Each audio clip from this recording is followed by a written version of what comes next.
Alright, y'all. The aftermath, the NMP. Since the introduction was such a success, we're just going to keep this thing rolling. You know, this is the perspective of the new guy, the driver, and the builder. 3 different people in an amazing hobby, crawling RC. You know, where we left off is some of the builds where he's been building still. He stays building. But one build broke. What build was that? That was my one-off scratch build. That was the Bronco.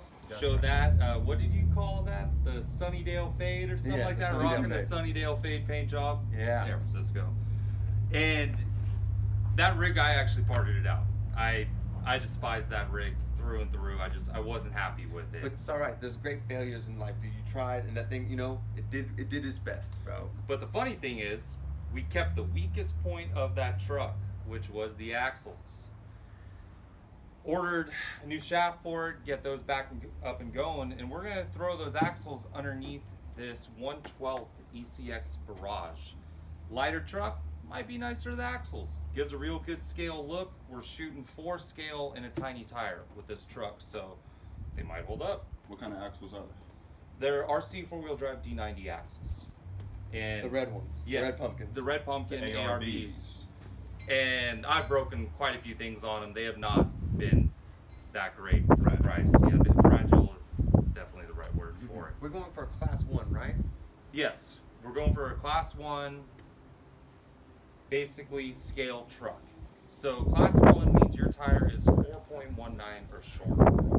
And generally you can't run aftermarket frames with the shock towers already built in. You have to run stock style shock towers that would be, you know, a multi-piece frame instead of a solid one.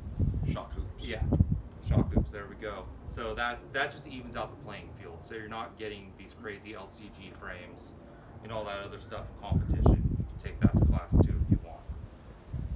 So what's your goal with this ECX Barrage? What do you want? Oh, well, it's funny that he brought that up. We're going to do the Suzuki body. You know, we thought it would line up quite well. Yeah. And this one's like really personal to me because when I was 6 years old, my dad bought the 1986 Suzuki Samurai brand new when it first came to America. And the funny story about this truck is, you know, like any vehicle, you know, you idolize and remember them through your parents, you know, your dad or your mom. And this is one of those vehicles that was supposed to be handed down to me.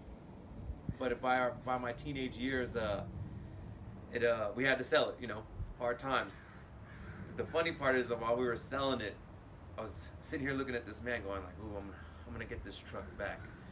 And I went up to this man and I was like, hey man, where are you taking the truck? And with a Caribbean voice in Florida, he says, Haiti. I look at my dad like, I'm never gonna see this truck again. So it's gone. But what's cool is hanging out with these guys. I get to relive a childhood, you know, memory of owning a truck that I used to go 4-wheeling with my dad. You know, take the soft top off and look in the stars. You know, and these guys are gonna help me redo that. Man. Yeah, and I mean, in all reality, I had a Samurai as well. Basically, we did a spring over kit on it, which gave it about a 4-inch lift, and then it was running 35-inch tires. That thing was fun. It was the most gutless wonder ever, but it's a blast. Yeah. It's kind of what makes a Samurai a Samurai. This one actually had a nice Toyota motor in it. Yeah, no, mine was a bucket. Whatever. Hey, That's Dad. neither here nor there. What's up, Dad? So, love you, man. From there, what you guys see on the table right here, the 66 Ford body painted by Bill Morosky. He does a killer job. Like I said many times before, I can't paint cars for the life of me, so I leave that to Jay and Bill, and I'll take credit for their beautiful work. This truck is the hot shot, the one that you guys saw at Diablo, and there's not really much done to this whatsoever. Basically, what I did was I stretched this out to a 13-inch wheelbase. I used SEX-10-2 rear links up front, and then I extended the rear links by about 3/4 of an inch. This truck gets it. It's lightweight. There's not much money into it. I mean, it's still on the stock SEX-10 shocks out of the box because they're honestly not bad shocks and they're lightweight. And this truck, I don't know why it's so good, but it is. It's just every magic. every time I pull that truck out and I ran it, it gets up everything I wanted to easily. And down it. And down it. Stable. Yeah, it's a killer truck. It's, That wheelbase. I'm gonna have to copy it again one of these days. Honestly, you should, because you're gonna see we took it somewhere cool. We're not even gonna tell you, Yep. Jay. But Jay, tell them what you saw, man. This rig works. On the line, though. It's a three good products going in one. Nickmore Performance on Voodoos with an Axel product underneath, and you can't go wrong. It's gonna work. It's just one of those things that's gonna work on the trail. No, I'm proud of them, because, like I said, yeah, we failed with one truck, but we've been hitting it out the park with You some live of these and other learn. ones. Yep. That's the it's the only way you do it. And a lot of the times, the biggest thing I could say is if you're going through that process, you can build a truck with used parts. You don't have to go out and buy the best of the best brand new. Experiments don't have to be expensive. Mm-hmm. And a lot of the times if you get frustrated with the truck like I did, selling it's not the answer altogether, because you may only get $150 for it.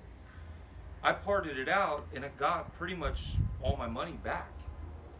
So, that's just something to think about. And another cool thing is, before he parts ways with it, he gives it to the team, and we go beat on it, and it helps him make it build better, man. Because he tossed all these trucks to us, man, and we told him a few pointers, and he came back, and they came back rawer than hell, man. Good job, bro. You got some, dude. I'm proud of you, bro. Hey, Oh, dude. man. That's just what it's all about. Because sadly, I don't have enough time to drive as I would like to. I only get out a couple times a month. But I know if I throw these rigs in their hands, they're going to be on video. They're going to be driving them. They're going to be giving me feedback. And Wish it was real cars, though. But anyway. Go do the you same ain't driving thing. my M3. I know what you Maybe do to not to those. Chris. Yeah. I'm not that bad. Oh, man. Why does everyone say that?